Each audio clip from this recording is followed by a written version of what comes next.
Hey, what's up everyone? This is Anthony from Anthony's Customs, and for this review we're looking at my newest custom, and it is an original Ninja based kind of on Ryu Hayabusa from Ninja Gaiden. I had a customer emailed me and said, I want you to make a ninja.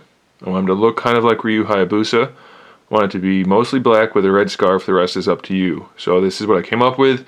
Customer said he wanted me to use the JoJo figure that I reviewed not that long ago. So I thought that was probably a really good decision for a ninja, and this is what I came up with.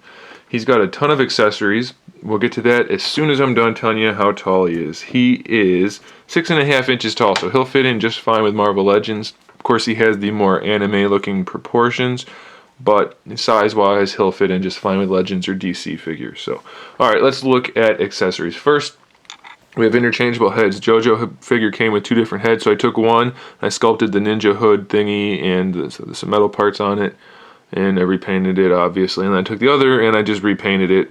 So this is the other JoJo figure head. I did reshape the hair a little bit because I didn't want it to be so long and mullet-like, so I just repainted that one, and I painted and sculpted that one obviously. He has the red scarf, kind of like Strider did, the bendable satin red scarf. So you can pose that however you want to. Then I also repainted the original scarf that the figure came with, so he can use that. The only problem is this scarf gets in the way of putting any accessories on his back. So I made, in order to use it, you have to use the red scarf, but I made a magnetic sword sheath that goes on his back.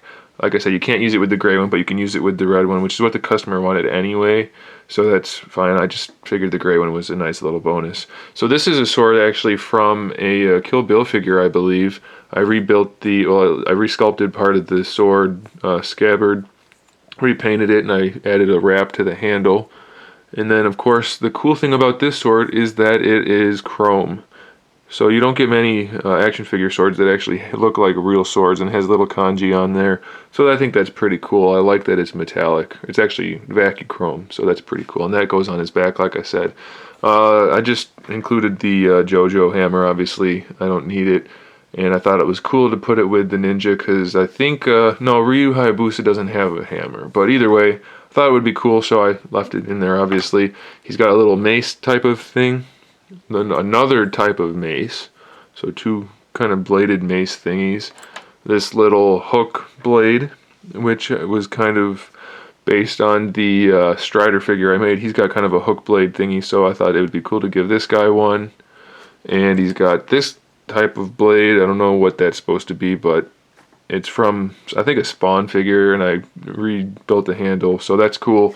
He's got a throwing star, and he's got a little bit of fire, which I thought would be cool because if it's based on Ryu Hayabusa, he's got ninpo, some magic going on, so I thought having some fire that snaps onto his fingers would be good, and you can put it on his hands different ways.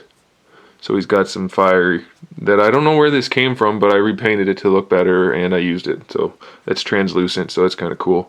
Then the last accessory that's not a body part is this spike chain, which has a handle on one end and a spike on the other end and a chain in the middle, and I ran a wire through it so that you can bend it and pose it for like a dynamic pose, so it looks like he's throwing it or reeling it back in or pulling on it or whatever you want to do. You can do that with it and it'll stay where you want it. So I thought that'd be cool for the ninja, kind of from that Ninja Assassins movie. They had a lot of chain weapons, so I thought that'd be cool to make for this guy. So he has that.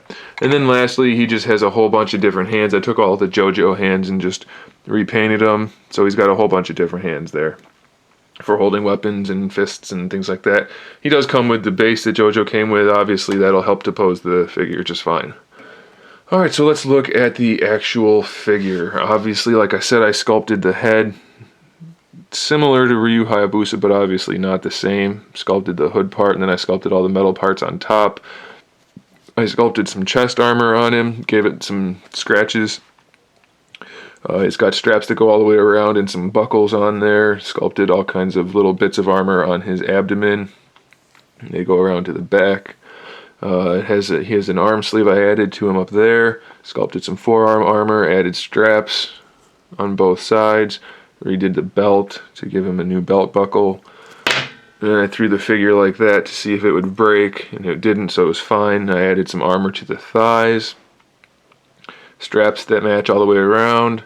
I put some wraps around his lower legs up here, and I added some armor and straps to his boots. His lower legs, his legs are kind of like a satin black. The top half, or his shirt part, is kind of like a slightly different shade of black. It's probably not going to register on camera. I don't know how discerning it's going to be, but it's got just the tiniest hint of brown in it for the shirt parts. The gloves are the same as the legs. Then all the straps are like a light gray, and all the armor is a dark gray, and then I added the scratch marks by painting in black and then painting in the silver part. Each one of those by hand, like I did with the Deathstroke figure, so that was kind of a pain in the butt, but I really like that effect it gives on the scratches. The dark gray is dry brushed over the black. Then I put a gloss black trim around each armor piece, and I put these buckles on and painted the little red buttons or snaps, whatever you want to call them, on each one like that. And that pretty much sums it up. I don't know what else to say. Oh, I do know what else to say. I increased the articulation on this guy. I trimmed out just about every single joint so that he had super good articulation. All the armor actually tucks under. He can bend over really far like that, bend backward pretty far as well. I'm not a magician, so I couldn't make it do everything I wanted it to do, but I increased as much articulation as I could. The head moves around a lot more. The shoulders have a better range of motion. Couldn't do much to the elbows, so I left the elbows the same.